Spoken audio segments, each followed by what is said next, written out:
Hi friends, previous వీడియోలో మిడి ఆకుపసరు ఎలా తయారు చేయాలి, దేని నుంచి తయారు చేయాలని చూపించాం. ఇప్పుడు కట్టు కట్టడానికి ఎలాగన్నది చూపిస్తున్నాం. ఆ ఇనుప మూకుట్లో గాను నూనె వేసుకున్నాం. ఆ పసరు దాంట్లో వేసి ఆ నూనెలో ఉడికేలాగా చూసుకుందాం. కొంచెం బాగా నూనెలో మగ్గిన తర్వాత అంతానే ప్యానం పక్కకు తీసి పెట్టుకుని, కొంచెం మరీ వేడిగా పెడితే కాలు కాలిపోతాయి కదా, కోడికి తీసి పక్కన పెట్టుకుని, కొంచెం చల్లారిన తర్వాత గోరువెచ్చగా ఉన్నప్పుడు దాన్ని తీసి ఒక గుడ్డలో వేసుకుని అది కాళ్ళు ముడుకుల దగ్గర కట్టాలి.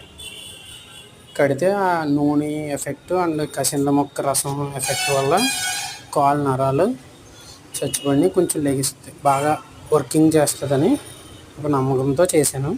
నాకు బాగానే పనిచేసింది, మీకు కూడా బాగా పనిచేస్తుందని అనుకుంటున్నాను. ఇంతకు ముందుకి ఇప్పటికి డిఫరెన్స్ చూడండి. ఇంతకుముందు అసలు నడలేకపోయేది కట్టు కడితే, ఇప్పుడు కొంచెం నడుస్తుంది. మీకు నచ్చితే లైక్, షేర్, సబ్స్క్రైబ్ మర్చిపోకండి.